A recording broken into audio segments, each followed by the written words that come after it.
أعوذ بالله من الشيطان الرجيم بسم الله الرحمن الرحيم الحمد لله رب العالمين الصلاة والسلام على رسولنا محمد وعلى آله وصحبه أجمعين رب اشرح لي صدري ويسر لي أمري واحلل عقدة من لساني يفقهوا قولي. Müslüman kardeşlerim, elhamdülillah izgi Ramazan aylarımız başlanıp gitti. Ham indi bu ay bilen bizning üstümüzge bir kup bereketler kildi. Allah Teala rahmet ишикләре açıldı. Ham Allah Teala bu ayni bir kup gıybetler bizge bulak etip berdi. Şuşa rahmetlerge erişu mümkünligi berdi. Yani biz ötken vaazlarda ayttık, Ramazan ayı ol rahmet ayı. Ham bu rahmetke nersa ketire bizning Qur'onga qaytubimiz ketire dedik. Ham indi bu ayның eng tüp gıybetlerinden ol uraza bulup tura. Urazanın vakıtı şuşa ayda. Uraza ol İslam dininin bir bağanası. Ham anın vakıtı şuşa ayda. Başka ayda bu urazanı tutup bulmay. Başka ayda biz nefil urazalı turabız. Lakin Ramazan ayı özünün bereketi bilen fakat şuşa ayda. Şuna göre ol 30 gün biz indi bu ayda mana bu gıybetke ihtibarlı bulurga tiyiş. Ham bu gıybetet ayttık eng tesirli. Manda bir bereketler var. Bütün gıybetette de bereket var. Şuluk. Mesela her bir Allah yüklegen farz gıybetlerde artında ol indi nindidir faydası var. Birinci şiyatta ol bizim günahlarımız yarlık koğa sebepçi bola.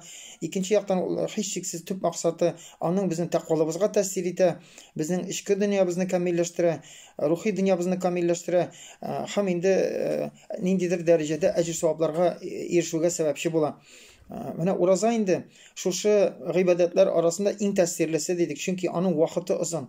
Vakıtı 14, 12, kayber vakıtta 18 saat uraza tutkan vakitler var. Biz Allah bilen beylenişte, biz şuşu gıybetet içinde meğer uraza, zekat, hac, alar nididir bir vakitlerine teşkil ete.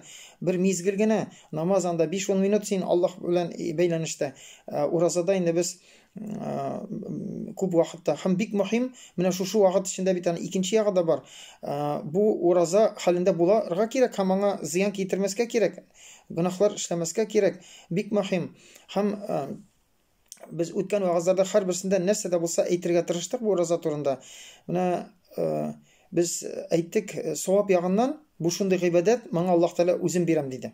Yani başka gıybetlerini biz şamalasak aytsa şunun hatlı deyip aytsa bu uraza için Allah Teala bilgilemedi. Aytdı men özüm berişekmen diye. Hem bana bir kim de bilmey. Hem her vakitte biz kütkenden o kubrak bulaşak. Allah Teala rahmeti ecir savabı inşallah. Allah Teala şuna erişige nasip eylesin.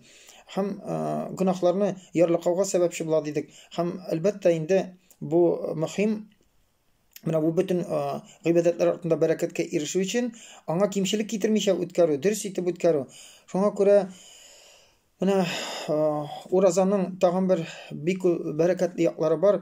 Peygamber sallallahu aleyhi ve sellem bir hadisinde aytgancha, Kur'an, o kişinin okuyan Kur'an'ı hem tutkan urazası kıyamet günde şefaatçi bula dedi. Allah Teala bu iki gıybetke şunday mümkünlük biri alır kişi suretinde kelip kıyamet gününde biz şu muhtaç bolganda bir kim bizge yardım ete almaganda Allah kelip aytacak, agar da kişinin bu gıybetleri var iken hem muhimi ol bargana tugul, o kabul bolgan gıybetette bolsa, ol kelip bizge ağır mezgilde şefaat kılacak. Ya Rabbim, uraza aytacak, benim sebeple men ani aç tuttum, şuşu susuz tuttum, şuşu ağırlıkka muhtaç ettim. Menga anga şefaat kılırga mümkünlük bir, yani yaklarga. Kur'an aytacak, ol tünler boyu yıklamışa meni okudu. Indi menga mümkünlük bir ya Rabbim deb Allah'tan sorayacak. Men anga şefaat kılayım, yaklayım. Şuşu hukukmu bir menga deyiş. Hem Peygamber sallallahu aleyhi ve sellem aytdı, hem alar bana erişecek dedi. Bu hukukka dedi. Şuna göre Müslüman kardeşlerim bu nindi zor bereket. Hem tağın bir bikte hadis var. Buna biz biliriz. Ramazan ayında günahlar yarlıqana biz ol kichkina günahlar turunda bara. Eğer de kişinin zor günahları var iken ol tövbe bilen bunu üstünden çürüge tiyiş, tırışıga tiyiş. Bularga mümkün biz indi günah kıldık, kimnidir rencittik, o kişiler ketip bardık, hem biz bunu bir nindi tövbe bilen de üstünden çıralmayız. Yaki bilmişe kılgan günahlar bularga mümkün zor. Biz bilmeybiz. Bilgenleri de kaybır şunday bularga mümkün. Biz anı bir nişe tamıyız, intesiri tamıyız. Һәм мондый вакытта нәрсә кала? Бу гөнаһлар кыямәткә кала. Моны берничә алмыйсың. Һәм аның өчен кыямәт көнендә син инде ул кеше синең изгелегеңне алып китәчәк. Синең изгелегең белән дә барабыз без. Аҗр-саваплар белән барабыз һәм мондый бу дөньяда хәл ителмәгән ике арада бәхәс калган шундый кемнедер рәнҗеткәнсең, гөнаһлар эшләгәнсең, Аллаһ Тәала шушы сәбәпле синең аҗр-савабыңны алачак. Һәм инде булырга мөмкин кемдер гөнаһысы саваплар белән килде зур. Һәм шул ук вакытта гөнаһлары тагын да зуррак. Ягъни бу гөнаһлар белән алыш бириш булганнан соң аның аҗр-савабы калмады. Ләкин гөнаһлары һаман калды. Бу вакытта инде бу кешенең гөнаһлары сиңа күчә башлаячак. Шуңа күрә Пәйгамбәр саллаллаһу алейһи ва саллям хадисендә, ягъни кудси хадисә шундый мәгънәдә сүз әйтелде Аллаһ Тәала тарафыннан, бәндә булырга мөмкин шулай кыямәт көнне син җир шары хәтле изгелек белән килерсең, изгелегең күп бер яктан. Бик күп. Ләкин икенче яктан син бу кешене рәнҗеткәнсең, бу кешенең малын алгансың, синең гөнаһларың күп. Һәм син алыш биреп биргәннән соң синең аҗр-савабы итеп син шуны хәтле гөнаһ иясе булырга мөмкин. Шуңа күрә инде мөселман кардәшләрем, әлбәттә менә мондый вакытта безнең гөнаһлар булса, менә мондый гөнаһларны капларлык аҗр-савап табылырга тиеш. Бу ай шул мөмкинлекләрне бирә, бихисап аҗр-савапка ирешергә мөмкинлек бирә. Һәм менә уразаның турында шундый бер сөенечле бу мәсьәләгә кагылышлы хәбәр бар. Пәйгамбәр саллаллаһу алейһи ва саллям әйтте, кыямәт көнне диде, кешенең шулай булырга мөмкин, кайбер кешеләрнең. Аның гөнаһлары күп һәм шулай хисап кылынды, аның бөтен изгелеге бетте. Гөнаһлар күп әле җавап бирәсе. Аның изгелеген алдыра һәм калды бер уразасы. Бер уразасы калды. Ләкин ураза башка җиргә күчми. Ва моның савабын алып булмый. Һәм Пәйгамбәр саллаллаһу алейһи ва саллям әйтте, ураза гына калды. Һәм шушы уразасы булу сәбәпле Аллаһ Тәала аның бөтен гөнаһларын каплый һәм ул шушы уразасы аны җәннәткә алып керәчәк диде. Ягъни ул бер яктан бөтен гөнаһларны каплап бетерәчәк. Аның аҗр-савабы бик күп дидек. Һәм шул сәбәпле ул җәннәткә кертеләчәк диде. Без беләбез, уразаның бийеклеген Пәйгамбәр саллаллаһу алейһи ва саллям белдереп әйтте. Нәрсәсе бийеклеге? Әле ул ураза тотучыларның айрым бер ишеге булачак җәннәткә керәчәк. Ул район дип атала. Мөмкинлек бирәчәк. Но без шулай карадык та җиңел карыйбыз. Мин инде 20 ел ураза тоттым, 10 ел ураза тоттым. Монда шуларның берәрсе кабул булдымы икән? Менә безгә бит кабул булуы кирәк. Үстән бурыч буларак төшү түгел. Менә шушы кыямәт көнендә менә шушы безгә шәфәгать кыла алырлык уразаларыбыз бармы икән кабул булган? Монысы өчен борчылырга кирәк. Шуңа күрә сахабалар моны белгәнгә күрә алар бик борчылганнар, уразадан соң дуга кылганнар, я Раббым, минем шушы Рамазан айында кылган гыйбадәтләрем кабул булмаса иде дип дуга кылганнар. Инде менә шушы кабул булсын өчен ул үч нәрсәдән тыелып кына тору, без инде бөтен нечкәлекләренә игътибар итәргә тиеш, үзебезне сакларга тиеш. Бу ураза гыйбадәте бер яктан шундый бөек, икенче яктан бит ул кабул булсын өчен 14-15 сәгать син кимчилек китермичә тору бик авыр бит бу дөньяда. Гөнаһ эшләмичә, шушы уразаны юкка чыгармыйча 14 сәгать көн сайын шушы вакытны саклый бергә кирәк гыйбадәт хәлендә. Намазның да бит менә 5 кенә минут. Без шул 5 минутта күпме өлеше аның кабул була, күпме өлеше аның читкә китә. Мәгәр кайбер вакытта намаз укый башлыйсың, Аллаһка ният кылдың, аннан соң Аллаһны уныттың.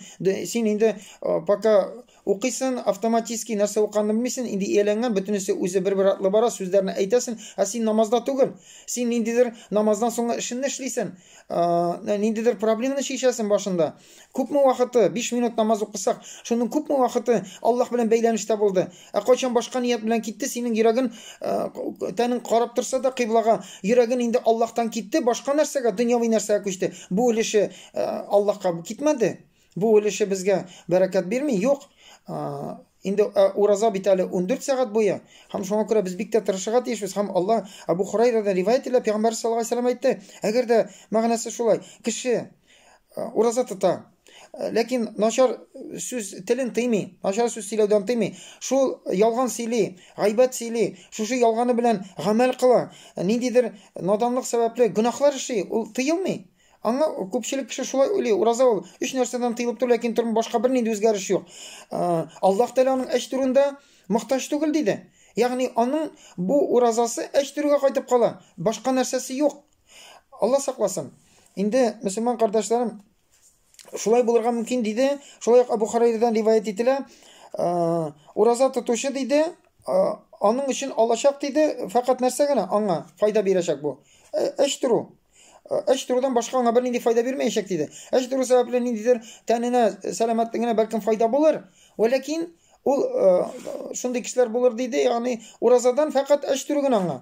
Башка бер нәрсәсе юк, бу уразаның бернинди файдасы юк. Һәм шулай кемдер төнге намазларны укый диде, аңа шушы намаз фақат төнне йокламыйча үткәрү генә булып калырга мөмкин диде. Кабул ителгән өлеше. Шулай гына кабул ителә. Төнне йокламыйча үткәрде. Ягъни ураза әчтірді шул гына. Алла сакласын. Инде тоткач, ниде тырышларыбызны куйгач, төп шартларын үтәгәч, ул кабул булырлык булсын инде. Тырышырга без тиешбез. Һәм без беләбез, үткәнендә дә әйттек, озын бер хадисның бер өлешендә әйтте, уразага кагылышы, әгәр дә кем ураза тотса диде, ул гөнаһ эшләмәсен, начар сүзләр әйтмәсен, ягъни монда инде бөтенесе керә. Яла якмасын, гайбәт сөйләмәсен, кешене рәнҗетмәсен сүзе белән, тавыш күтәрмәсен дигән мәгънәдә. Киресенчә, әле сиңа кемдер бәйләнә башласа, сиңа ниндидер начар сүзләр әйтә башласа, башка вакытта синең хакың бар, аңа нәрсәдер әйтергә, каршы әйтергә. Монда әйтмәү хәерлерәк. Әйтмә диде. Мин ураза дип кит, әгәр дә син инде шушы бәхескә кирип китсәң, чиген узып китеп, уразаңа зыян китергә мөмкин, чөнки ураза бик кыйммәтле. Бик кыйммәтле, аны югалтканчы бу дөньяда ниндидер аның сүзен тыңлыйсың, ниндидер авырлык кичәсең, вәләкин уразаны бик тә сакларга кирәк. Инде мөселман кардәшләрем, менә шуңа күрә без уразаны күпчелек кеше төп шартына кайтып кала. Бирәк тә беренче тәле аңлап бетермибез, иншалла, ул гыйбадәтне нәрсәдә булса башларга кирәк. Шуңа күрә инде без менә ниндидер бер аңлату эшләре алып барырга тырышабыз. Ураза ул гыйбадәт дидек. Һәм аның менә бу фарыз шартларына түгел бит. Аның нишкәлекләре бар, аның бәрәкәтләре бар, фазиләтләре бар. Без шул нишкәлекләрен дә үтәргә тиеш. Әгәр дә син кабул булуын өмет итсәң, уразаның фарыз өлешен генә, фарыз шартларына үтәү түгел, желательный, тәкъдим ителгән. Ягъни бу шартларны үтәмәсәң, сиңа гөнаһ булмый асылда. Юк. Вәләкин инде әгәр дә син дөрестән дә менә бәрәкәтләргә ирешергә теләсәң, без кичкенә мөмкинлекләргә ябышып, уразабыз кабул булсын өчен менә бу өлешендә кертергә тиешбез. Бу тәкъдим ителгән эшләрне дә кабул итеп, аңа фарызга караган шикелле карарга тиешбез. Мәгәр әйткәнемчә, тагын бер тапкыр әйтәм, бу нәрсәләрдә үтәмәсәң бер нәрсә дә юк сиңа. Гөнаһ юк асылда, гөнаһлы эш түгел. Вәләкин инде нәрсәдә булса барбер югалтасың. Чөнки бу айда һәр нәрсә бүләк. Бу айда һәрбер кичкенә гамәл, ул башка айларда кылган фарыз гамәл шикелле тәэсирле, бәрәкәтле, әҗер саваплы булырга мөмкин. Инде бу хадисне без караган идек. Менә шул хадистан карап китәсең килә, тагын бер тапкыр искә төшереп, чөнки бөтен кеше дә бөтен вагызларны карамый. Кайбер вакытта без кабатларга мәҗбүр, ниндидер бер гомуми мәгънә аңлашылсын өчен. Шуңа күрә Абу Хурайрадан риваять ителә, Пәйгамбәр саллаллаһу алейһи ва сәллям әйтте, бу кутси хадис. Кутси хадис ул сүзләре Аллаһныкы. Ничек килде, шулай әйтә Коръан аятлары шикелле. Аллаһның сүзе, шуңа күрә мондый хадисләрдә Пәйгамбәр саллаллаһу алейһи ва сәллям әйтә, Аллаһ Тәала әйтте диде, һәм Аллаһның сүзен безгә җиткерә инде.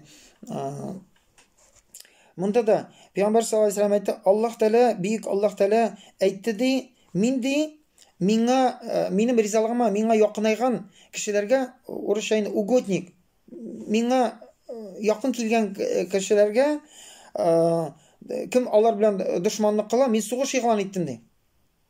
Ягъни кемсен ул? Шул дәрәҗәдә Аллаһка якынайган кеше, нинди сыйфатлы кешеләр, Аллаһ Тәала кем ул кешеләргә ниндидер зыян китерә, Аллаһ Тәала ул кешеләргә сугыш игълан итте. Аллаһ. Димәк, кем генә бундый кешеләргә, бу дәрәҗәгә ирешкән кешеләргә бераз зыян китерә икән, якын килә икән үзләре дә белмәстән, алар Аллаһның дошманы була һәм үзләре дә аңламастан бик күп тормышларында бик күп мәшәкатьләргә ирешә дигән сүз. Нинди кешеләр ул? Һәм күрә, бу нинди дәрәҗә? Аллаһ Тәала әйткән. Шундый кешеләр ди, кем аларга дошманны күрсәтсә, зыян китерсә, мин аларга сугыш игълан итәм диде Аллаһ Тәала. Шуңа Аллаһ Тәала безгә аңлата. Кеше минем якынайырга теләгән юлда, миңа якынайта торган иң хәерле эшләр, миңа якынайта торган кеше кылган гамәлләр арасында, ул минем Katgı buyurgan işler, farzlar diye aytik. Elbette bu en birinci şarttan namaz. Elbette bu uraza Ramazan ayında. Elbette bu zekat, bu hac mümkünlüğü bulup. En Allah'a yakınayta turgan ameller Allah Teala aytdı. Mening yakına yolunda. Bu benim kuşkanlarımны ötev dedi. Endi ondan tış kişi bularını öti. Yani bu narsa Allah'ın rizalığına kitire turgan ameller. Ondan soň deyik, agar da kişi şundan soň, bundan soň üsteme irikli bolgan, mecburi tugul indi. Lakin irikli kişi kılırga mümkün bu narsa. Üsteme uraza, nafil urazalary, başka üsteme ameller, mena Ramazan ayında Allah Teala bulak etip teravih namazları, tüngü namazlar, nafil urazalary, başka şu sünnet günlerde farzdan tış. Bu şu ameller turunda var. Amından tış deydi. Bendem mena şuşa miňa yakına yolunda üsteme ameller kılsa dedi. Ol miňa yakınaygandan yakınaya dedi. Hem şundi şikке jite dedi. Kıldı üsteme ameller kıldı. Allah Teala'ga yakınayırga tili. Hem bir mezgilde Allah özü bilgen mezgilde Allah Teala ayta bir mezgilde dedi. Şol şikке jitkenden soň ol kıla da hem şundi şikke jite min ol kişini yarata başlayım diye. Şundi yakınlıkka erişti. Allah Teala rizagına tugul ol kişini yarata.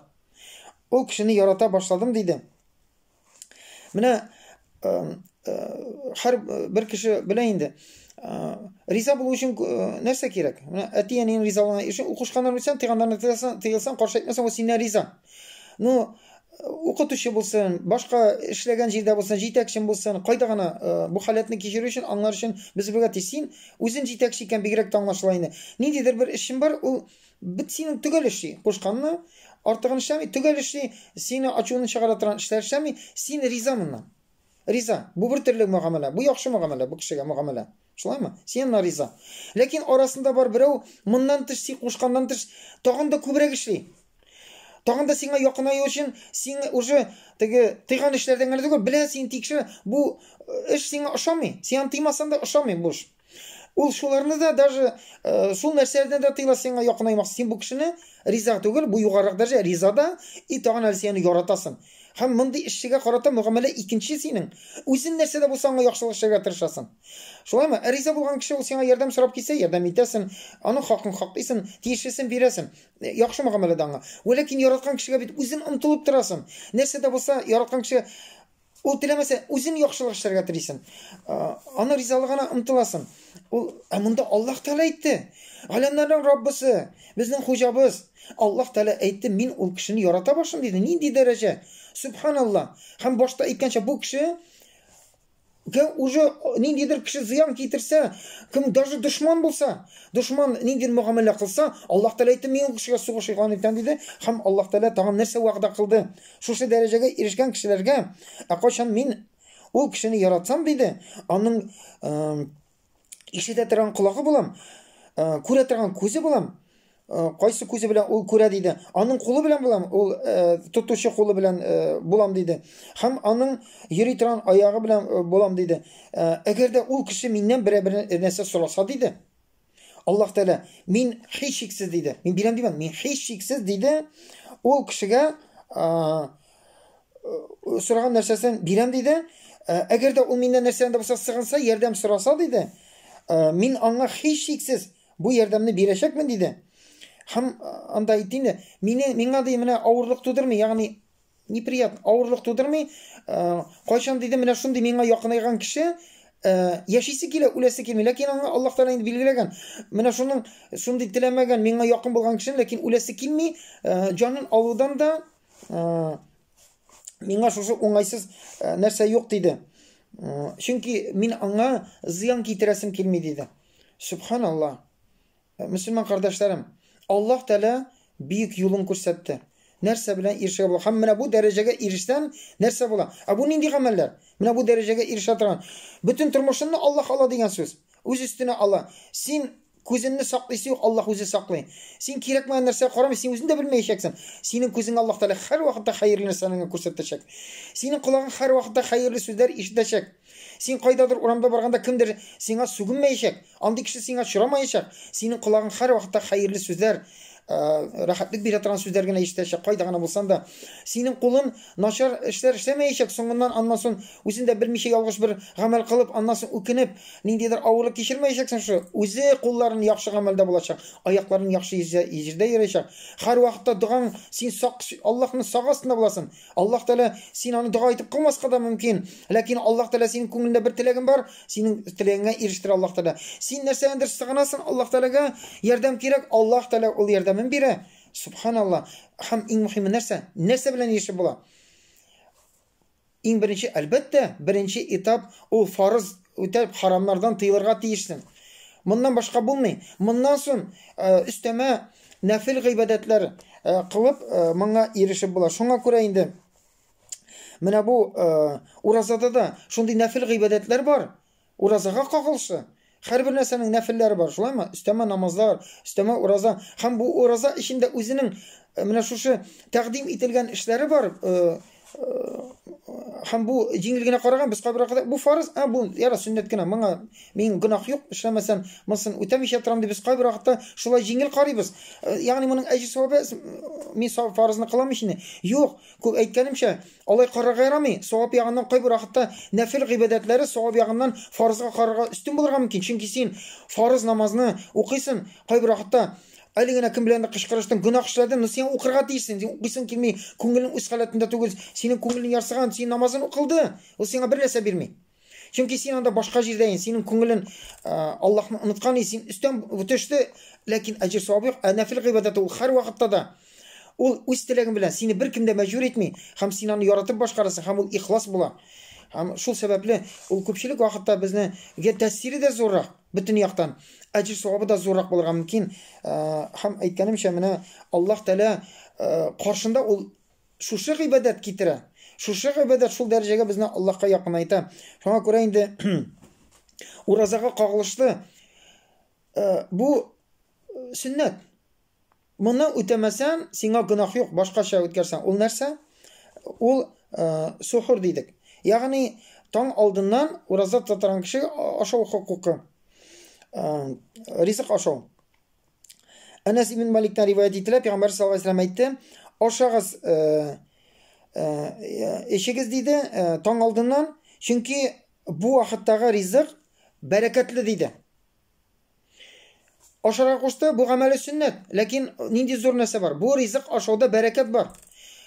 Монда Аллаһ Тәала бүләк итеп бирде, бу ризыкны ашасаң, сиңа бәрәкәтле бу, бик тә. Синең сәламәтлегеңә, аның тәэсире бик зур бәрәкәт бар монда, белгән, белмәгән. Безнең физик тәнебезгә булсын, бу тәнебезгә файдасы булсын, һәм без белмәгән иманыбызга һәм башка яктан шушы тәэсире бар. Инде һәм без белергә тиешбез. Бу бит Аллаһ Тәаләнең бүләге Мөхәммәд саллаллаһу алейһи ва сәлләм өммәтенә. Үткән вагызларда белек, элекке заманнарда ураза тотканда Аллаһ Тәала сухур бирмәде. Юк иде. Кешеләр авыз ача иде кояш байгач. Һәм инде ястү намазы вакыты белән аларны шушы вакыт эчендә генә, яки инде кайбыракта булырга мөмкин, кайтып йокласа, анда уянса уже ашый алмый. Яки шул вакытта ашап кала, һәм иртә белән таң атар алдыннан мондый ашау юк иде, һәм кешеләрнең уразасы шул вакыттан башлана иде. Һәм фақат бу беләбез Мөхәммәд саллаллаһу алейһи ва сәлләм өммәтенә безнең сәбәпле түгел.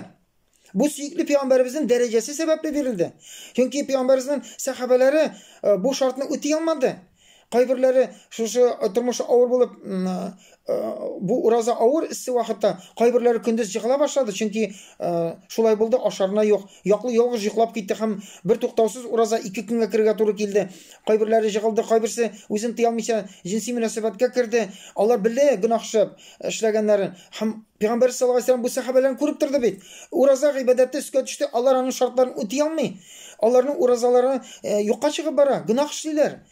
Алар Пәйгамбәр саллаллаһу алейһи ва сәлләмнең борчылуын күреп, Аллаһ Тәала үзенең сөйкле пәйгамбәре борчылмасын өчен, күңеленә рәхәтлек килсен өчен, аның өммәтенә, аның сәбәпле Аллаһ Тәала бүләк итеп бирде. Һәм без бу бүләкне кабул итеп ала белергә тиешбез. Bu ruxsatni berdi. Şoňa görä ondan soň aýtdy, indi ertäňe taň bilingençe, ýagny qara jip bilen ak jipni aýıra başlagançy aşağı işigiz jinsi münasabatga kirүү ruxsat etildi diýdi. Allah Taala bilä sizning özüňizge ziyan ketirgenini diýdi. Ol sizni gafu kıldy diýdi. Allah Taala subhanallah, bu bit Muhammed sallallahu aleyhi ve sellem'den ümmetine gine berilgen bölek. Hem Peygamberimiz sallallahu aleyhi ve sellem bunun torunda aytdı. Mına bu taң aldından aşağı dedi sohur. Bizning urazabızını başka kitap ahillerine, iliki kitap ahillerinin urazasına ayırıp duruşu bir özünçeligi dedi. Bizge gine berilgen, ayırıp dura başkalarına berilmegen idi. Hem indi mında da sünnet ölüşleri var. Yani bu aşağı özü sünnet. Hem mında öyle gıybedet bulup dura nindi rizik aşağı. Şuna göre Peygamber sallallahu aleyhi ve sellem aytdı. Taң aldından sohur rizığı en hayırlı rizık dedi. Taң aldından aşağı tıran ol kipken finik var dedi. Anda indi en hayırlısı finik. Свежий finik bizde yok, indi kipken finik biz aşarga mümkün. En hayırlısı der, bu da gıybedet. Çünkü irte bilen sen anı kilogramma aşıysa birinci rizıgın mına şu hadiske göre mına erişimeli. Bu sohurdan fayda alımalı. Bu bir gıybedet bulup karaga kerek. Şoňa görä muny aşarga kerek birinçiden. İkinciden aşağında bir gine finik bolsa da muny aşarga kerek. Hem Peygamber sallallahu aleyhi ve sellem hadisinde aýtgança ikinçide finik aşağız. Mına bu irte bilen iň birinçi aşağında iň haýyrly rizik şoşa finik. Munyň üçin sowap bola. Hem munyň bizge bereketi bar. Bu da bir sünneti bolup tura. Indi şolay Peygamber sallallahu aleyhi ve sellem hadisi var. Bu suhur diýdi, taň aldından aşağı diýdi, bik bereketli diýdi. Şoňa görä ondan was geçmegiz, ýagny aşamışa kalmagyz diýdi. Peygamber kiňeşi, sünnet. Kimde kim hataba bir näse bolmaýa, aşysa kelmey, bir yutum su içsin diýdi. İşalayken bir yutum su işalayken şunu bulsa da içsin diýdi. Çünki Allah Teala hem anyň ferişteleri bu vakitte irte bilen şu suhurunu aşağın kişilerge bereket teli dedi. Yani blagoslовляют, bereket teliler. Mine şundi bereketli ol. Ama göre bugün bigirekte bu yaşlarga kagla mine jey aylarında kaybir kişiler eli namazga basmışa. Birinci urazaga kereler. Indi Allah Teala kabul kılsın, namazlarında turguzgan nasip etsin. Bir köp kişiler urazadan başladı özünün dinge yolun. Çünkü bu urazanı tutup çıgalasın iken, köngül özgere iken başka dinin taleplerinde kabul etip bola. Hem indi uraza tutup anın irtengi namazga tırası yok. Şu an göre tün kıska vakitler buldu jeylerinde bigirekte. Irtengi namazga 2-3 saat vakit kaldı. Ol mesela İftar bilen suhur arasında bir iki saat ara bulurgam ki şoňa görä ýaxşy ýetip başlagaç irtebile turup da ýatasy ýok. Köp ýaşlar indi ýatyp ýoklylar da ýa-ki irtengi namazynyň ýarty wagty bolgaç tura hali okup bola suhurga turmaýlar. Muny meşakkat sanylar. Kimler indi namaz okumuy, namazga turasy ýok, şoňa görä aşy da ýata. Biz tırışa turup aşysın kilmese de şunday wagt bize bik ýaxşy aşadym, köp aşamly tugul. Sen turda şol bir finigini ýa-ki bir ýutum suwuny içde, şuşy gıybedetini, şuşy şartyn ötede, şuşy bereketini alda ýatyp ýokla. Hankır ol bitinde tuturup aşaw diýen söz tugul. Mına bu gıybedetini kılıw bir rizik, bir howp kılgan rizik. Şoňa görä indi bikde muhim. Mına bu Koy bırakıp indi biz semyalarda tertip işini uyatasın tura şolay tiýiş diýip bilebis. Sagatny kuýgan irtebile turdun, irtebile aşaga tiýiş niyeti bolmaý. Har gıybet, har gamal Allah innemel a'malu binniyet diýdi. Har gamal iň birinçi ýatda niyet bilen diýdi. Şoňa görä munyň da niyeti bolarga tiýiş. Biz muny aňlap kılyrga tiýişmiz. Tege şolay tiýiş aňlamaýa tugul. Bu Peygamberimizin sünneti. Hem Peygamber sallallahu aleyhi ve sellem şulay işlegen çakırgan mına bu hadislerini bilip şol sünnetni ötew ýüzünde men aşym. Просто takkana aşawga tugul uyatgan üçin. Bu sünnet benim turup aşawym diýip, bu gıybedet kılam diýip bilip özüne gıybedetde diýip biz indi şunday niyet bilen irte bilen aşaganda şunday niyetimiz bolga tiýiş. Muny sünnet ekenini bilip şoşa bereketke erişimeli. Allah Teala tarafından berilgen suhurnyň bereketi kilsin eli, erişsin eli meňe diýip biz any kılyrga tiýişmiz. Indi mına bu suhurnyň aşawy wagty turunda hazır bir köp niler bar, türlü wagtlar goýalar. Ләкин без һәр регионда куелганнан түгел. Без үзебезнең регионда үзебезнең вакытны үзебез белергә тиешбез. Гайшадан разияллаһу анха риваят ителә. Biz bilamiz элек ике азан әйткәннәр. Birinci azanını Bilal aytgan, ondan so'ng ikkinchi azanını ko'pmedir vaqtdan so'ng Ibn Umul Maktum ayta turgan bo'lgan. Narsa bilan ayırla. Ona ko'ra G'aysha onamizdan rivayet etgancha Bilal azan ayta turgan bo'lgan, ali tun o'tib ketgan degan. Mana bor yolg'on tong atu degan tushuncha bor, ложный рассвет urusha ham haqiqiy tong atu bor. Narsa bilan ayırla. Har birimiz erta bilan chiqsak, hozir endi o'rozliqqa bilamiz, chiqsak tungi qorong'ulikdan so'ng yoqtilik bilina boshlaydi, ham bu nechik bilina boshlaydi. Mana bir quyosh to'g'ri chiqa turgan o'rinda yoqtilik bo'lay deb uska mina. Quyruq şekilde deb aytilayın. Quyruq uska mina. Ko'pindir vaqtdan so'ng yoqtilik taraladi, ham shunday yoqtilik bo'la, butun gorизонтdan mana bu aytib yoqti, bir uchastka yoqdi, imunda bir qora polasa şekilde üstü qorong'i. Bu bir o'rnig'ina tugul bu aytib uska minib yoqtirib, qitiga yoqlari qorong'i tugul, u aytib kengayda tarala. Mana birinchisi ul tong ota boshlov. Bu yolg'on tong atu deb ataladi. Shunga ko'ra Bilal azan aytgan birinchi mana shu yoqtilik bilingan ilk bir soat bo'lmagan. Ham azonchilarning vazifasi shu vaqtni belgilov. Bunga shekilli minuti bilan tugul, ular mana shu qaraganlar ham o'zlari bir natijaga kelgan, shu berilgan vaqtda azon aytganlar. Soat bo'lmagach, uydagi kishilarda azon bilan bu kuylanilgan, o'roza tutuv, qachon to'xtov, azonni kutganlar. Shunga ko'ra Payg'ambar sollallohu alayhi vasallam aytdi-de, oshag'iz ishingiz azonni Ibn Umul Maktum aytgancha dedi, chunki u azonni g'a chaqira shin haqiqiy tong otgandan so'ng dedi. Shin u munsisi ertangi namoz vaqti kira turgan vaqt. Tong ota, haqiqiy tong otgani. Ham bugunda mana Ramazon oyida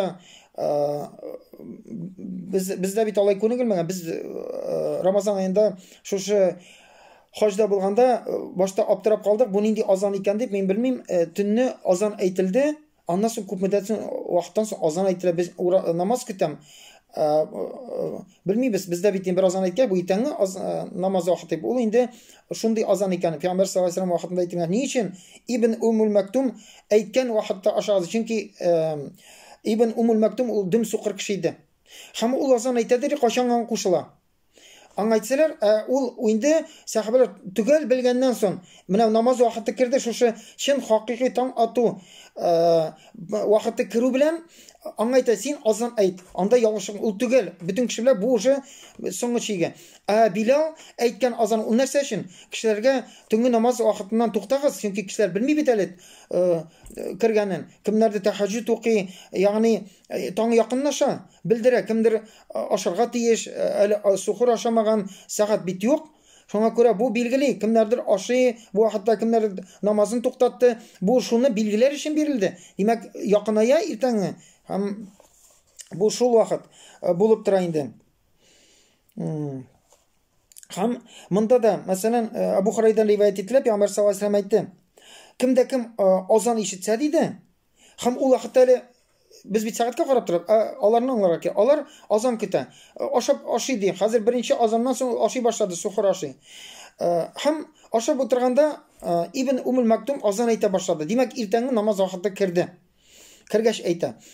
Payg'ambar sollallohu alayhi vasallam aytdi, kimda kim shu vaqtda qo'linda ishi bitirman shayin ishi yoki narsadir ishi kiri qo'ymasin dedi. Qo'lini tushirmasin, shu o'zini hajatdan bitirsin, ishi bitirsin.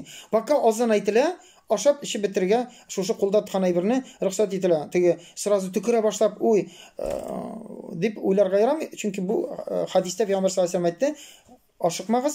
Chunki qay bir rivoyatlar bor. Payg'ambar sollallohu alayhi vasallamga bir sahoba aytganda, kirganda, men onun bo'lmasina kirganda deydi, uydagi shu yoqtilik sababli, tong atuv yoqtilik sababli uydagi jihozlar o'zi ko'z ayira boshlagan edi deydi.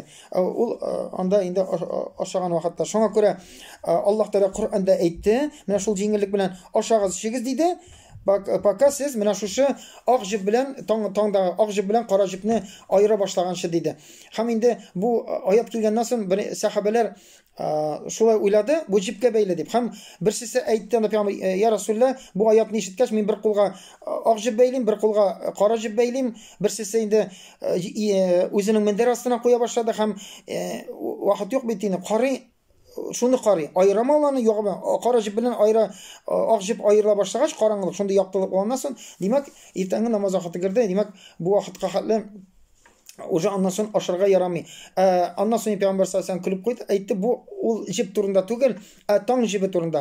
Shunga ko'ra tongda shunday jip shekilli bo'ladi, mana ayirib turadigan tungi qorong'ilik ham endi yoqtiliq ham bunda ayirib turadi. Bu bek muhim. Demak, mana bu sunnat buni o'tamasangiz yotib qolsangiz bir kimda bir şey aytmaydi, ro'zangiz durust bo'ladi. Lekin nindi zo'r barakat. Ham bu bit biz shu aytib unutmasak, ro'zaning ishkallariga e'tibor etmasak, biz ko'p barakatlarni yo'qottiramiz mumkin. Balkim shu sunnatlar bizning ro'zamizning qaybi kimchiliklarni qoplarga sababchi bo'lar. Inshaalloh Alloh taolo mana bu suhurunda shartlarında o'tab Ramazon buning da barakatini erishalsak edi. Alloh taolo nasib etsin. Shulay ikkinchi shunday yaxshi ishlardan bo'lib tura. Bu endi shulay avuzashu. Endi ro'zatdan avuzashu vaqti yetdi. Bunda da kishi endi mana shu vaqt kiruv belgilangachda, belgili bo'lgachda og'iz ochirga tegish, keshiktirga tegish, bu da bek muhim masanda. Tegisinde so'ngroq bunda barakat bu narsaga. Esi kishi qo'y bir kishi ertaroq yotdi, demak uning ro'zasi uzunroq. Ol shu mümkünlikten faydalanmadı. Bir aşağıda da tege eliki sahabeler, eliki kavimler şekilde aşağıda da bir avuz açkandan yaxşı itip qırsağını tuttu da yatıp yıkladı. İşte bile turup durmuş sohurga. Onun urazası şundan başlana bitinde. Hem elbette ol uraza nedir ağırlıklar getirgen mümkün. Üsteme şul sebeple, aşama sebeple. Bu yağı da var. Bu bitinde jinglaytı için bizge verildi. Hem bunda da mısında kişik turu hayırlı çiyim, sonra şunu hayırlı. Hem aytganimcha şu Mekke'de Ramazan ayın Mekke'de o'tkazganda kişiler mana şu so'nggi azan ayta boshlagancha so'nggi sekundga hali so'nggi suvni kutib tura, mana şu shartni o'tarishin. Payg'ambar sollallohu alayhi vasallam so'ngroq so'ngroq shuni savoblar. Ular şu so'ngidan endi oshib qo'ygan, lekin suv ichib mana bu barakatga da erishadilar. Ham kirisincha avuz ochganda mumkin hal vaqt kirgandan so'ng. Bunda ikkisini de bir turli aytirib. Ilk ol azon bilan belgilangan. Azon bilan bugun endi agarda masjidlarda azon aytilayotgan, eshitilayotgan azonni kutarga bo'ladi. Lekin hozir kalendarlar bor. Kalendarlar bor, bunda tugal vaqti belgilangan. Hozir yengil soatimiz bor, qo'lda qarab turamiz biz. Ham endi shu vaqt kirgandan so'ng kalendardan qaradik da shu vaqtda avuz açamiz. Mana tag'in bir o'zinchaligi bor. Masalan, ko'pchilik vaqtda kalendarlar qozon vaqti bilan beriladi, lekin qozondan yiroq ketgan sayin bu vaqt bir necha minutga o'zgaradi. Qo'y bir joylarda 5-6 minut. Qozonda shulay deb qo'ygan. Sen qaysi yoqqa ketuga qarab, rayonlarimiz qaysi yoqqa ketgan, bunda endi yoki yo'l oldinroq bo'lganmi, yoki so'ngroq bo'lganmi mumkin. Shunga ko'ra ayoz kunni agarda sen kalendarda qo'ygan vaqt sen o'tirasan, bugun quyoshli kun ko'rib turasan, gorizontga kirib ketdi, quyosh kirib ketdi, vaqt kirdi, hali kalendarda ko'rsatgan 5 minut bor, hali ko'rsatgan 5 minutni kutib turasi yo'q. Chunki bunda senda haqiqiy dalil bor. O quyosh boygandan so'ng, quyosh boyib yo'qqa chiqib bilan sen avuz ochishga tegishsin, kalendar bilan tugul. Ham endi mumkin bo'lsa, hozir tugal shu har o'rinning internetda programmalar bor.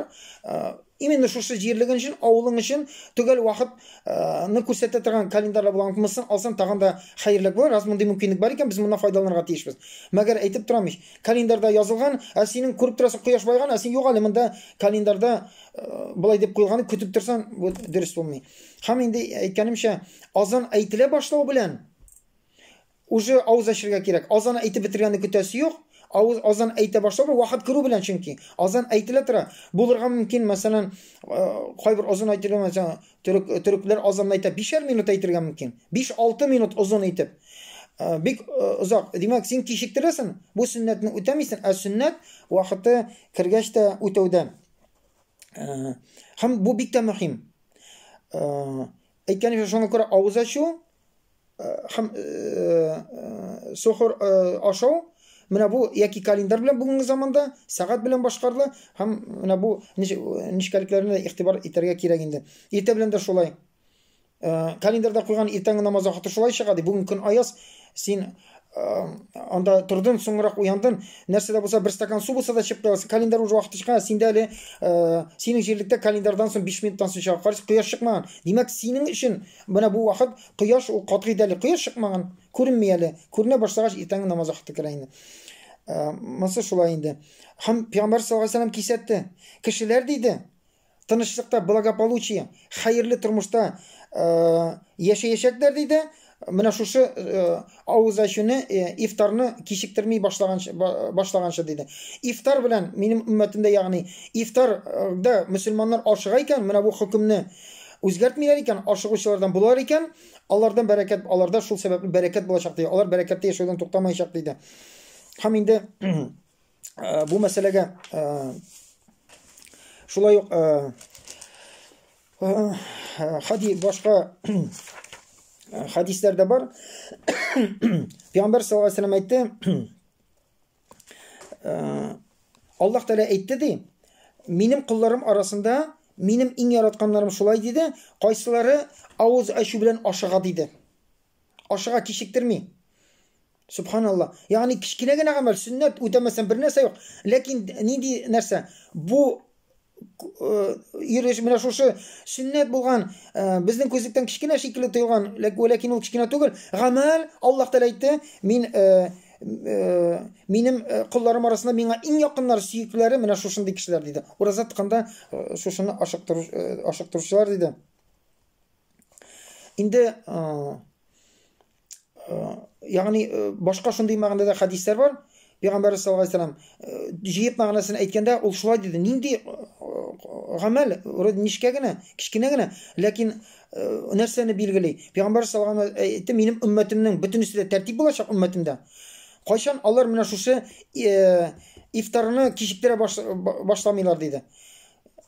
Бүген кайбер вакытта бәлки инде күпмедә дәрәҗә кичектерә, ләкин күпчелек мөселманнар моны инде көтеп тора. Бер яктан инде бу син монда ашыйсың килеп тора, ишәсең килеп тора, вакытка карап торасың. Ләкин булырга мөмкин, әле вакыт бар. Ниндидер син эштә әзерләнмәгәнсең, моңа көтмисең. Ярар, хәзер кайткач авыз ачам.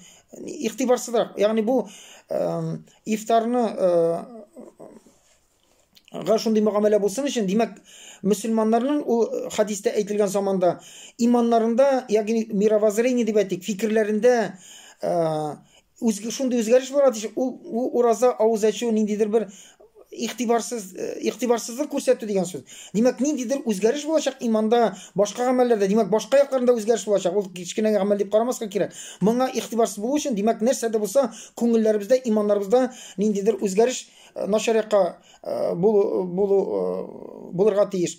Шуңа күрә инде Пәйгамбәр саллаллаһу алейһи ва сәлләм кисәтте, ягъни минем уммәтем әле әйбәт булачак, аларның хәлләре бөтенесе дә әйбәт, Аллаһның рәхмәтендә булачаклар. Кайчан менә шушы ифтар кичектерелә башлаганча диде. Димәк, ул кайчан да булса, менә бу нәрсә булачак әле җир йөзендә. Инде бүген кайбер вакытта ниндидер дәрәҗәдә моңа игътибарсызлык күрәбез, ләкин әле күпчелек мөселманнар, әлхәмдүлиллаһ, бу бәрәкәткә омтылалар.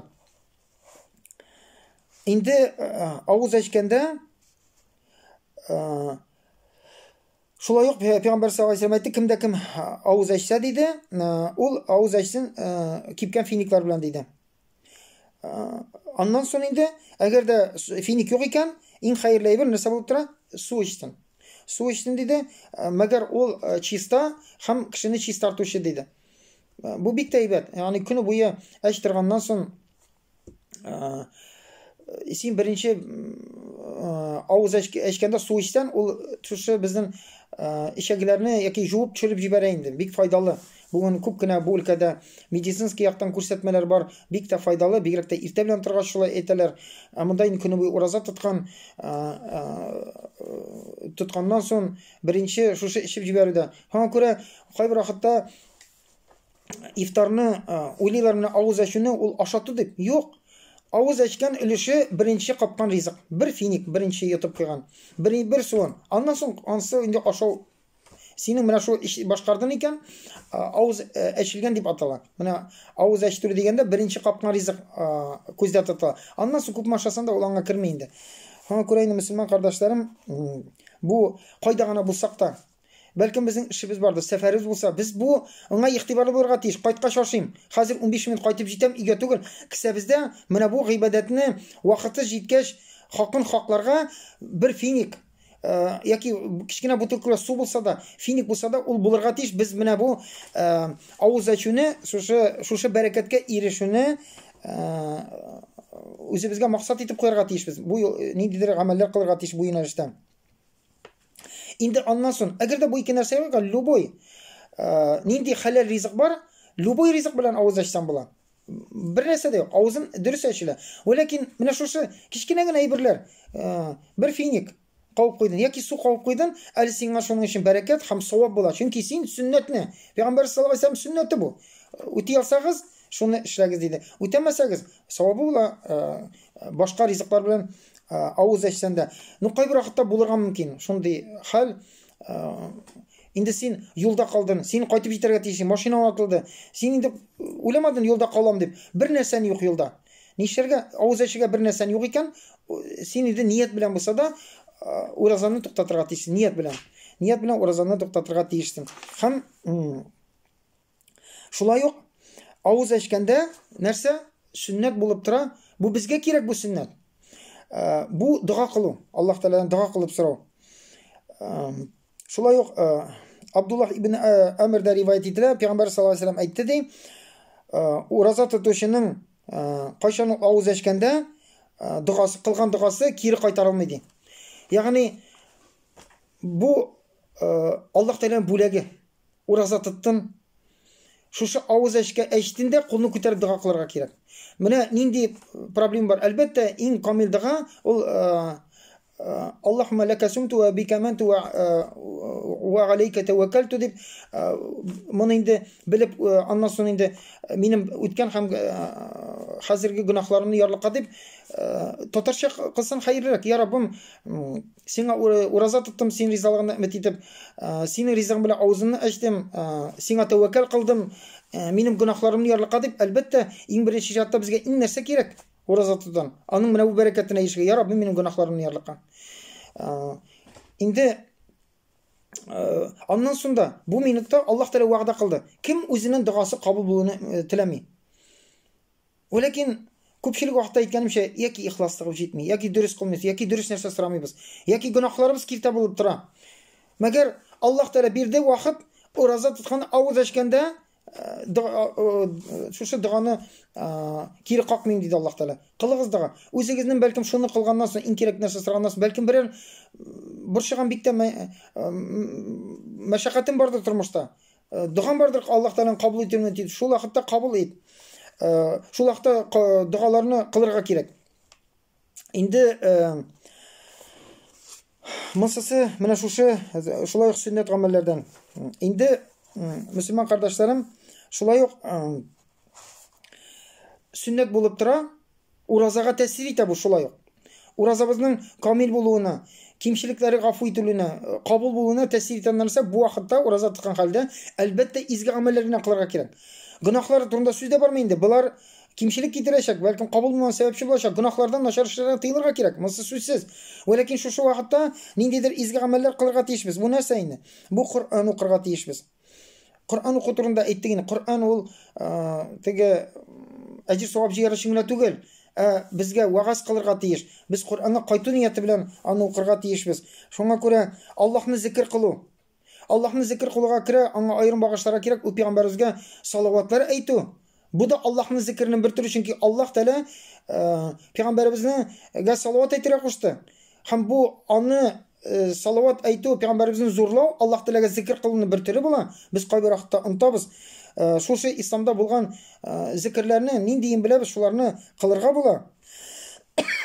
Шулай ук мөселман кардәшләрем, Аллаһ Тәгаләгә дуга кылу. Ураза тотканда гомумән дуга кабул була торган вакыт.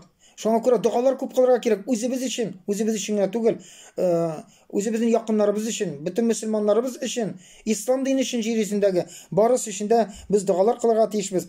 Өстәмә намазлар укырга тиешбез, мөмкинлегебез бар икән. Инде таравих намазы ул кич белән, ләкин көндез ниндидер өстәмә духа намазлары укырга була. Башка шушы билгеле булган сөннәт намазларны тыргызырга була буш вакытында. Шулай ук садакалар күп таратырга кирәк. Абу Хурайрадан риваят ителә, Пәйгамбәр саллаллаһу алейһи ва сәллям әйтте, 3 төрле кешенең дугасы кире кайтарылмый диде. Ягъни кире исем белән әйтергә була, 3 кешенең дугасы һичшиксез кабул ителәчәк. Аллаһ Тәала әйтте, кире кабул ителәчәк. Ураза тотучы, пока ул ураза халатында. Ягъни тегесендә авыз ачканда бер мизгеле. Амасында син иртә белән ниятләп кирдең һәм кичкә хәл авыз ачканчы, шушы халатта, шушы вакытта ул кешенең ураза тотучы дуга кылса, дугасы кабул була диде. Гадил имам диде. Гадил имамның дугасы кабул була диде. Икенче кеше һәм өченчесе мәзлум кеше, зулым кылынган кеше. Кемгә зулым кылалар, аның дугасы Аллаһ Тәала тарафыннан кире кайтарылмый диде. Һәм Аллаһ Тәала ул кешеләрнең дугасын диде, күкләргә күтәрә диде. Күкләргә күтәрә һәм алар каршында күкләрнең ишекләре ишелә диде. Ягъни алар киртәсез, менә 3 кешенең дугасы киртәләр булмаячак. Һәм ул Аллаһка күтәреләчәк. Аллаһ Тәала әйтәчәк, бу кешенең дугасы иленгәч, үземнең бөеклегем белән ант итеп әйтәм, мин һичшиксез сиңа булышачакмын диде. Ягъни дуганы кабул итәм, бәлким соңрак булса да. Без инде һәр вакытта дуганың кабул кылдык та, иртәгә яки шул мизгелдә булуын телибез. Шуңа күрә инде монда Аллаһ Тәала вәгъдә кылды. Беренчедән нәрсә? Бу ураза тотучы кешенең, ураза халәтендә кешенең дугасын кабул итәм диде. Вәгъдә кылды. Бәлким соңрак булса да. Ула бу дуга турында инде дуганың нинди мөһимлеге турында аңа аерым вагыз багышларга кирәк. Мисында инде без менә шушы кабул булу турында тукталып торыйк. Ул кабул була, Аллаһ Тәала вәгъдә кылды. Шуңа күрә инде бу Рамазан айы ул гомумән изгелек кыла торган ай. Пәйгамбәр саллаллаһу алейһи ва сәллям да бу айны ул аерылып торган. Ул тагын да күбрәк, булай да үзенчәлекле кеше. Ул булай да изгелек күп кылган, ләкин кешеләр күргән бу айны инде бигрәк тә омтылган. Бит күп вакытын шушы изгелек кылырга, кешеләргә исламны җиткерүгә тагын да күбрәк тырышлык куйган. Шуңа күрә без кемнәр вагызларын тыңлада, әйтик, Рамазан ул Куранга кайту ае дидек. Безнең генә үзебезнең кайта торган түгел, исламны кешеләргә җиткерә торган ай. Бөтен кешелек исламга килә торган ай. Кемнәр килмәгән исламга килә торган ай. Шуңа күрә безнең бурычыбыз үзебез турында гына кайгыртып, үзебез генә гыйбадәтләребез генә мәшгуль булу түгел, исламны тарату, Куранны җир йөзендә урнаштыру, кешеләрне дингә китерү, динебезне дөрес итеп җиткерү юлында гамәл кылу. Монсы да безнең өстә бурыч. Һәм Пәйгамбәр саллаллаһу алейһи ва сәллям бу юлда, бу Рамазан аенда аеруча тырышлык күрсәткән, чөнки моңа җиңеллек ае. Юл әчелде. Элек шайтан бөтен кешеләрдән җир йөзендә багланып куелган икән, ул кафир кешеләргә дә, исламда булмаган кешеләргә тәэсир итә алмый. Һәм алар да бәлким элекке вакытта синең сүзеңә игътибар итмәсәләр, синең якыннарын, туганнарын 11 ай буе теләдең, үзеңнең семья әһелләрен, якыннарын исламга килүен, алар игътибар итми, тәэсир итми, үтми. Син аптырыйсың, ничә булай. Инде бу айда алар да игътибар итер. Менә бу айны тырышырга кирәк бигрәк. Чөнки бу айда тәэсир булмаса, аннан соң башка вакытта аның мөмкинлеге шикләнә. Инде шуңа күрә бездә менә шушы Пәйгамбәрнең сөннәтенә күрә тырышлыкны артырга тиешбез. Кур'ан укырга, садакалар бирергә. Нинди изгелек бар исламда, нинди изгелек кылабыз, нинди изгелеккә вакыт табабыз, без шуны кылырга тиешбез. Кемнәрдер эшли. Ул эшли, аны нишәтәсен. Кемнәрне буш вакыты күп. Алар ниндидер гыйбадәт кылалар. Эш бит инде үзе үк гыйбадәт. Син җитәкче икән, димәк, үзенең кул астында кеше булган кешеләргә яхшылык эшлә. Һәр җирдә һәр кеше изгелек кылалар. Аллаһ Тәала насыйп итсен. Менә шушы айларыбызны Пәйгамбәр саллаллаһу алейһи ва сәллям үрнәгендә иң хәерле вакытта үткәрә алсак иде, изгелеккә омтылсак иде. Пәйгамбер саллаллаһу алейһи ва сәлләмнән бер хадис бар, Абу Хурайра риваят ителә. Бер вакыт Пәйгамбер саллаллаһу алейһи ва сәлләм сахабалары янында булганда, ул сораган: "Кем бүген ураза тота?" диде. Шунда Абу Бәкр әйтте: "Мин" диде, "Я Расулулла, мин."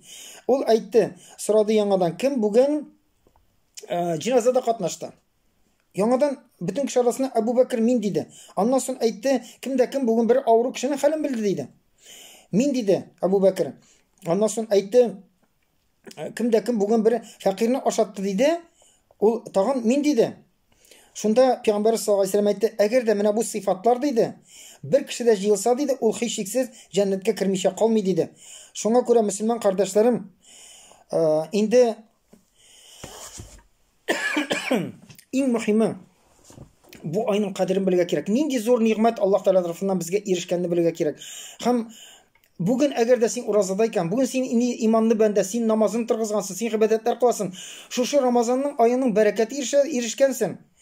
Син Аллаһ Тәгаләгә шөкер кылырга тиешсең. Менә шушы нинди нигъмәткә моны кем китерде сиңа? Кем юнәлтте? Кем без гөнаһлар кылып яшәгәндә без һаман Аллаһ Тәгалә безгә мөмкинлек бирә тора. Без игътибар итмичә гөнаһлы тормышыбызда дәвам иткәндә, безгә ачуланмыйча, безгә сабыр кылып гөнаһларыбызга безне кем юнәлтеп китерде бу елга? Аллаһ Тәгалә бу мөмкинлекләрне кем бирде? Бүген уразат талабыз икән, сәламәтлегебез бар икән, кем бу мөмкинлекне бирде? Бу нигъмәтләргә юлны кем ачты? Аллаһ Тәгалә. Шуңа күрә әлбәттә без бу айны шиксез менә шушы халәттә булуыбызга Аллаһ Тәгаләгә шиксез рәхмәтле булырга тиешбез һәм шөкер кылучылардан булырга тиешбез. Күз алдына китерегез. Үзебезне карыйк та бүген диндә булмаганнар карыйк. Кайчандыр һәрберебез шушы буталып йөридер идек. Нәрсә ул вакытта Рамазан ай юк идеме? Ул килми идеме? Бу мөмкинлекләр җир йөзендә шулык ачык иде, рәхмәт ишекләре ачык иде, ләкин без аны үзебез өчен япкан идек. Без көлеп йөридер идек ул кешеләрдән. Без үзебезнең тормышны яхшы дип беләдер. Мин дөрес яшим. Кара теге ахмакларны. Нишләп йөриләр? Шулай дип карый идек. Ураза тоталар анда, хыялланып йөриләр анда. Алар алданган. Безне бит шулай тәрбияләделәр үз вакытында. Дин ул кешеләрне теге исертә торган, ягъни дөрес юлдан алып китә торган, опиум для народа дип урысча безгә шулай әйтәләр иде. Ул шул нәрсә, алдаучы. Ул дингә килгән кешеләр, димәк, алар ялгышкан кешеләр тормышында. Мәгәр дингә килгәннән соң үзебезнең күзебез ачылганнан соң без тормышыбызга ничек карыйбыз? Һәм ул кешеләргә азрак михрибанлы, шәфкатьле булыйк. Бүген инде килдек тә дингә, тегеләргә нәфрәт белән карамыйк. Аларны жәлләп карыйк. Аларга да китергә тырышыйк. Үзебезнең хәлебезне белик шул вакытта. Без дә адашып бирдек. Без дә ялгышып бирдек.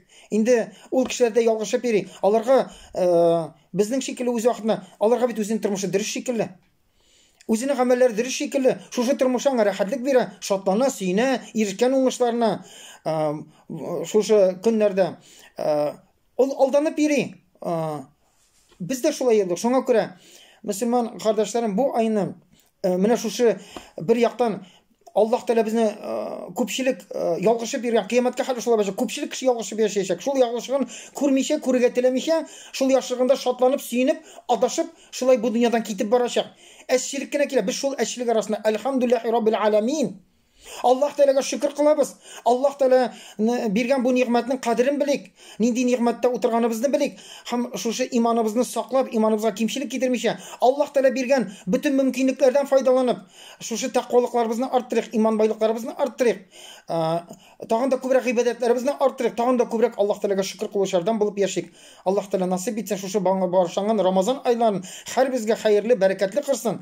Шушы Рамазан артында булган белгән, белмәгән бәрәкәт фазиләтләргә ирешәсәк иде. Һәм Аллаһ Тәгаләдән сорыйбыз, без надан, без кимчелекле, бөтен яктан күңелебез белән дә, гыйлемебез белән дә Аллаһ Тәгаләдән ялварып сорыйбыз, я Раббым, шушы Рамазан аена бәрәкәтенә китерә торган гамәлләргә үзең безне юнәлтсәң иде, күңелләребезне күндерсәң иде, һәм шуларны үтәп бу бәрәкәтләргә ирешәсәк иде. Рамазаннан бөтенләй икенче бәндәләрдән булып гөнаһларыбыз ярлыккан хәлдә, тәкъвалыкларыбыз арткан хәлдә, изгелекләребез арткан хәлдә чыксак иде, һәм шушы алган иман байлыкларыбыз, шушы үзгәрешләребез безнең Рамазаннан соң булган икенче Рамазанга хәл 11 айларыбызның иң хәерле рәвештә үтүенә сәбәпче булса иде. Ассаламу алейкум ва рахматуллахи ва баракатух.